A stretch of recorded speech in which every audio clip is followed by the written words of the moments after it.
ప్రతిపక్షం చెప్తా ఉన్న మాటలు ఎలాగో వినే పరిస్థితి, అసెంబ్లీ నుంచి ప్రజలకు తెలిపే పరిస్థితి లేని పరిస్థితుల మధ్య మీ ద్వారా ప్రజలకు ప్రతిపక్షం సైడ్ నుంచి బడ్జెట్ మీద, గవర్నర్ ప్రసంగం మీద, వీటి అన్ని అంశాల మీద నాణ్యానికి ఇటువైపున వర్షన్ కూడా వినిపించే కార్యక్రమం చేస్తా ఉన్నాం. 2 బడ్జెట్లు తను ప్రవేశపెట్టినట్లయింది.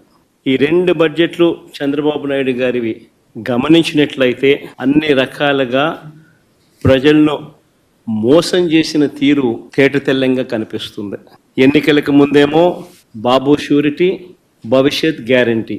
ఎన్నికలు అయిపోయిన తర్వాత మాత్రం బాబు షూరిటీ, మోసం గ్యారంటీ అన్న పద్ధతిలోనే ఆయన పాలన సాగుతూ ఉంది.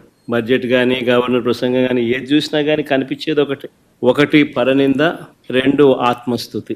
ఈ 2 మాత్రం బాగా ప్రస్ఫుటంగా కనిపిస్తాయి. 2వ బడ్జెట్ ప్రవేశపెడతా ఉన్నప్పటికీ కూడా ఈ రోజుకి కూడా వాళ్ళ నోట్లో నుంచి వచ్చే మాటలు జగనట్ట, జగనిట్ట, జగనట్ట, జగనట్ట, ఆ పాలన, ఈ పాలన, ఇవే మాటలే వస్తాయి.